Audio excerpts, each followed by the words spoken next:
The Cat Painter. Hi everyone, my name is Brianna Isabella Castro from grade 6 Miss School, Bago Bantay Elementary School.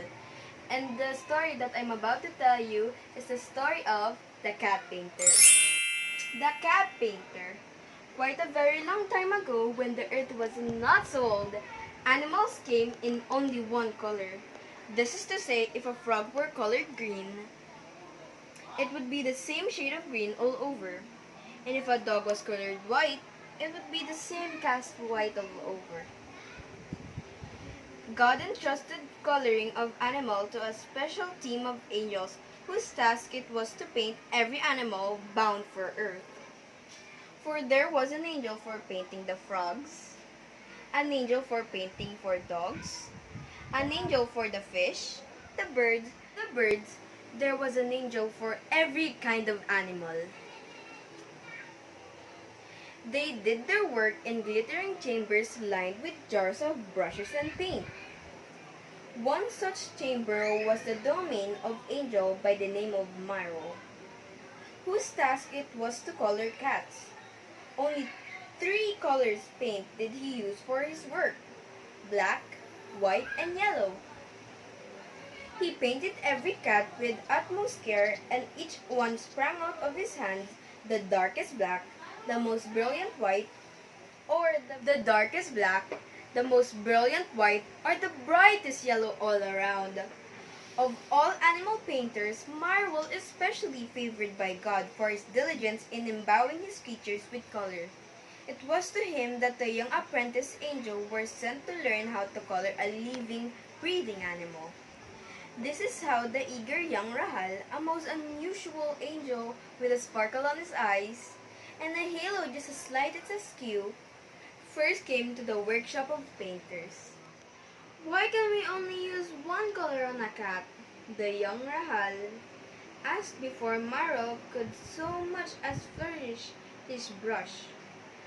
"Because that is how it always been done, young Rahal," he answered once again.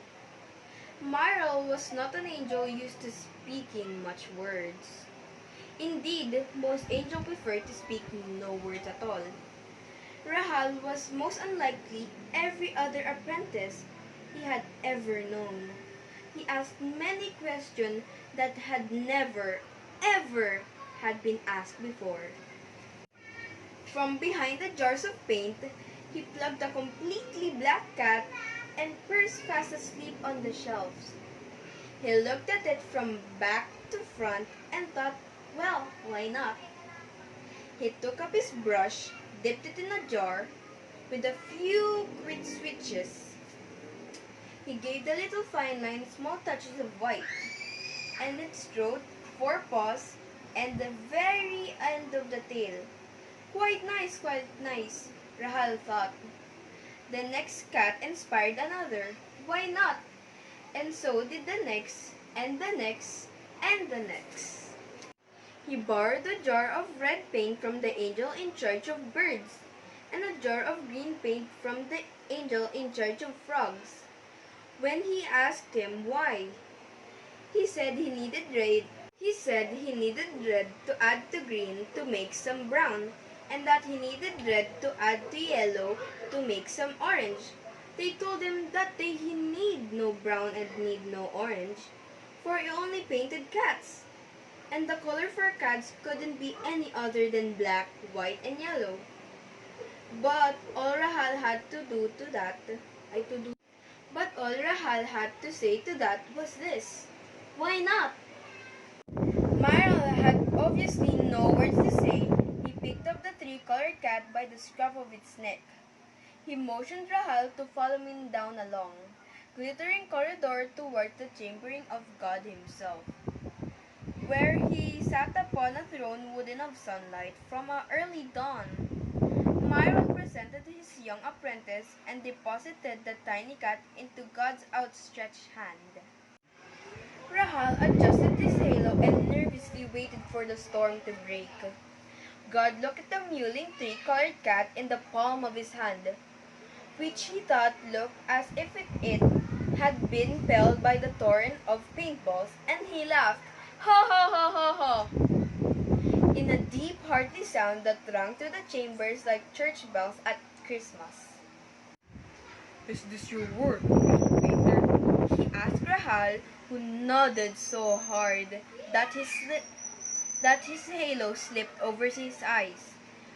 I know, God. I know good little child who would be very happy to have him, God said. and I know many other people who would love to have cats as pretty as this. Is this the only one, or you have more? Rahal showed him all his cats, and Glad gleefully studied the colors of every one. He perched them on his shoulders, he sat them on his lap, he laid them at his feet where they probably purred themselves to sleep. Myrtle, who had found his words at last, said, We had never painted cats in this way that he has done. They have never been more than one color. They have never been orange, have never been brown. and what God had to say to that was this. Why not? The work of the angel painters has been pleased me very much. My dear Morrow, but you have been always been free to color my creatures in ways other than how you've been taught by those who came before you. Many ages have I waited for a change, such as this young angel has made. A single color is a beautiful thing, but two or more can be beautiful as well.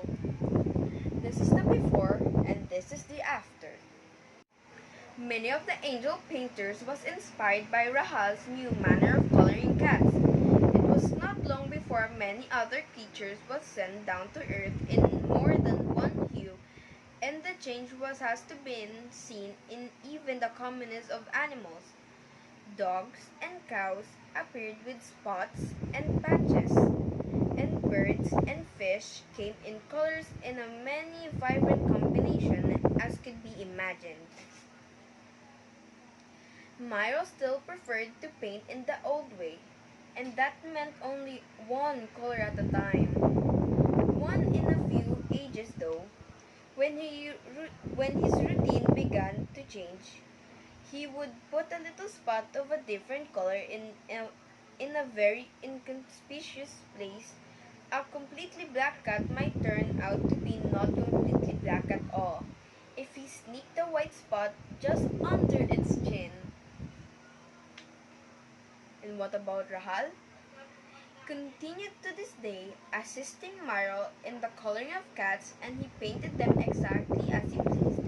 Whenever you see a cat of more than one color, you can be sure it is a work of a unusual angel with a sparkle in his eyes, a heel just slightest askew. If you own the prettiest thing, well, lucky you. The Cat Painter. Thank you for listening to my story. Once again, I'm Friana Isabella Castro from Bago Bantay Elementary School, Grade 6, Music.